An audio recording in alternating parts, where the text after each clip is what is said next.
It's been described as one of the closest presidential races in U.S. history, pitting Democratic candidate Kamala Harris on one side, we gotta win the competition for the 21st century, and Republican candidate Donald Trump on the other. I will bring back the American dream. For Africa, the outcome will determine its relationship with the U.S. over the next 4 years.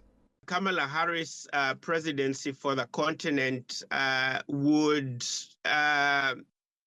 lead to a broader framing of U.S. Africa relations and global relations generally in terms of global governance frameworks, use of multilateral institutions to advance U.S. policy in Africa, compared to Donald Trump, who would be more isolationist, more America first, more inward-looking. According to the U.S. Department of State, the country's Africa policy is based on trade and commercial ties, as well as security and governance. Security cooperation has been at the core of Washington's relationship with Africa, but it hasn't been without its challenges. The U.S. has suffered major setbacks in the Sahel region following the cancellation of security pacts with Mali and Niger after military coups in those countries. On trade, the Africa Growth and Opportunity Act is the basis for economic partnerships with Africa, but critics say few countries on the continent have benefited from it.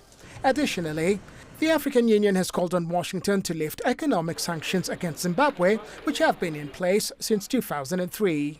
You have about 5 countries, probably Nigeria, South Africa, Kenya, Senegal, Ethiopia, that have been more successful in terms of, access to U.S. markets.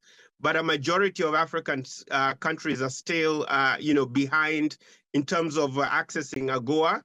And actually, some countries like Uganda have been expelled from the AGOA program. At the U.S. Africa Summit, Washington pledged $55 billion over 3 years towards various programs. But it isn't clear if this pledge has been met.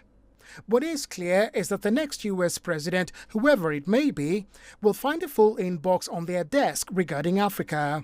How they deal with trade and security issues will very much determine the relationship moving forward. Robert Nagila, CGTN, Nairobi, Kenya.